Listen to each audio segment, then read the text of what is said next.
Speak না করবে। আসসালামু আলাইকুম এভরিওয়ান, কি অবস্থা সবার? আশা করি সবাই ভালো আছে। চলে আসলাম আপনাদের মাঝে একটি নতুন ভিডিও নিয়ে।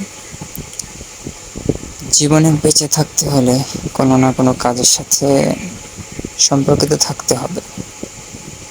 তাই আমরা নিজ কর্মস্থানে একটি ভিডিও তৈরি করলাম, কিভাবে আমরা প্যাকেজিং বা কার্টুন তৈরি করি তা এই ভিডিওর মাধ্যমে দেখতে পাবেন। আমরা কখনো কোনো কাজকে ছোট করে দেখব না, হোক সেটা বড় বা ছোট। ভাগ্যকে পরিবর্তন করতে হলে কাজ করতে হবে। তাই আসুন সবাই মিলে কাজ করি। ভিডিওটি ভালো লাগলে আমার চ্যানেলটিকে লাইক, কমেন্ট, শেয়ার এবং সাবস্ক্রাইব করতে ভুলবেন না। সবাই ভালো থাকবেন, সুস্থ থাকবেন। খোদা হাফেজ।